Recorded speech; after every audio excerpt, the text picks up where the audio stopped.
père était patron de tonnier langoustinier, mes deux grands-pères aussi étaient dedans, mes arrière-grands-pères étaient dedans.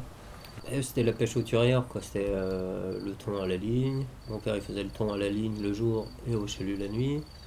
Et l'été, ça c'était l'été. Avant il faisait l'anchois et tout l'hiver il travaillait en mer d'Irlande la langoustine. Moi avant toute ma famille dépendait de la pêche. Aujourd'hui je suis le dernier pêcheur de ma famille.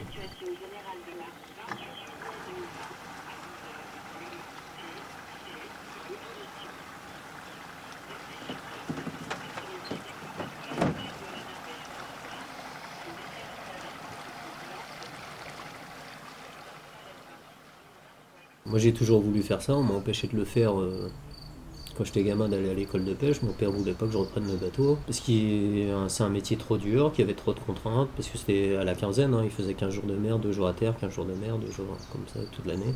Au large c'est un métier très dangereux, quoi. Très accidentogène, quoi. Pourtant moi la première marée que j'ai fait c'était en 92, j'avais 9 ans, hein. J'étais parti 3 semaines au thon avec lui, moi c'est...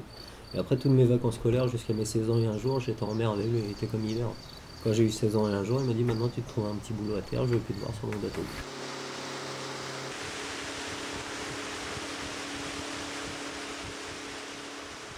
Mon grand-père, c'était. Lui, il a fait le pont à la ligne sur les Dundee, et après, c'était le premier officier radio sur la pêche industrielle à Lorient. Et quand il a pris sa retraite au large, il a acheté un petit ligneur et il travaillait à Etel. Il faisait le bar et la dorade royale à la ligne. Toute mon enfance, j'ai été bercé sur son bateau, quoi. Et c'est avec lui que j'ai appris à travailler le bar à la ligne, à la traîne, et la dorade royale, pareil, quoi. Et après, bah, c'est plus avec mon expérience de vie que j'ai découvert le reste, quoi.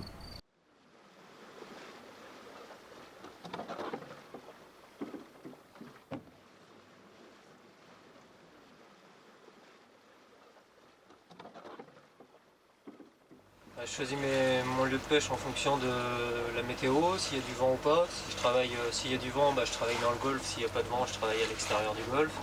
Et après, c'est en fonction du coefficient de marée et de la saison, quoi. Ça dépend si le poisson est rentré ou pas, ou s'il est à l'extérieur, et en fonction de la nourriture présente aussi sur les secteurs qui peut beaucoup varier d'une année à l'autre. Moi, je travaille avec des palanques tournantes de 2 hameçons qui me permet de travailler dans les courants et à l'accord des roches. Chacun fait un peu son choix, mais moi le mien c'est de faire des petites palanques de 2 hameçons et de travailler à l'accord des bambous et des roches et dans les courants.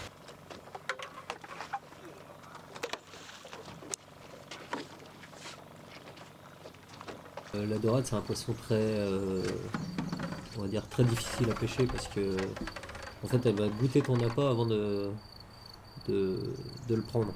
Mais en fait si elle sent la moindre résistance sur le fil, c'est un poisson qui est perdu, quoi. Du coup, ça implique des montages différents. En fait, la dorade, c'est un poisson qui se déplace tout au long de la marée.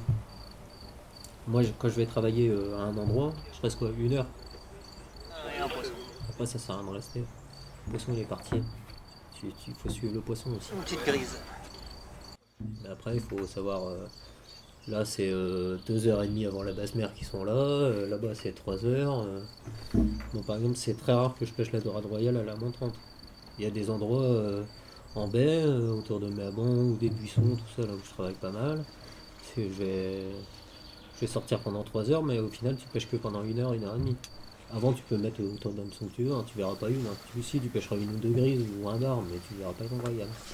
Ce sera pendant 1 heure où ça va être à donf, et après, plus rien. Et plus rien, c'est flagrant et hallucinant.